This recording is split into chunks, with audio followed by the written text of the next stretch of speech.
L'origine de la galette de roi est romaine. On fêtait fin décembre, dans l'Antiquité, début janvier, les Saturnales en l'honneur du dieu Saturne et du solstice d'hiver. Et on plaçait ce jour-là une fève, le fruit sec, dans un gâteau que l'on dégustait en compagnie des esclaves. Celui qui trouvait la fève était le roi d'un jour, et bien qu'esclave, il était libre, mais pour ce jour seulement. Ensuite, l'Église a institutionnalisé cette tradition à partir du XIIIe siècle et l'a reliée à la fête de l'Épiphanie. L'Épiphanie, c'est le jour où les rois mages sont arrivés à Nazareth avec des présents royaux pour Jésus qui venait de naître. Pour fabriquer une excellente galette, rien de plus simple. Faites comme moi, allez dans le fournil du meilleur boulanger français de Lisbonne, Eric Kaiser, et regardez faire un professionnel de la galette française. La galette française, celle avec la pâte feuilletée et la frangipane, qui diffèrent de celles que l'on trouve au Portugal, qui sont composées de pâtes briochées et de fruits confits, que l'on trouve aussi chez Kaiser d'ailleurs, délicieuses, et se rapprochent des galettes des rois que l'on trouve dans le sud de la France. Savez-vous que ce geste que l'on voit très souvent faire chez les boulangers et les pâtissiers, qui consiste à mettre de la farine sur de la pâte, sur une surface ou sur un moule, s'appelle fleurer?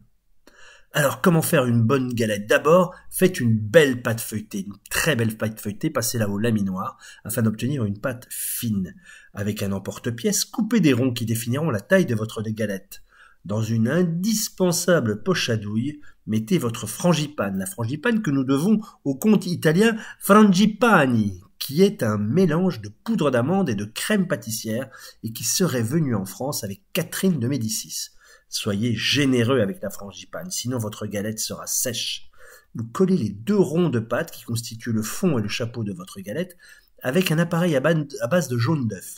Mettez à cuire, non sans avoir, par pur respect de la tradition, dessiné un quadrillage sur le chapeau de votre galette, chapeau que vous avez aussi enduit avec le même appareil à base de jaune d'œuf qui donnera une couleur dorée inimitable. Faites quelques trous pour que l'air chaud puisse s'évacuer durant la cuisson et au miracle sortira du four une merveilleuse galette des rois qui met l'eau à la bouche. Sachez gourmand que vous trouverez cette galette dans les boulangeries Eric Kaiser durant tout le mois de janvier.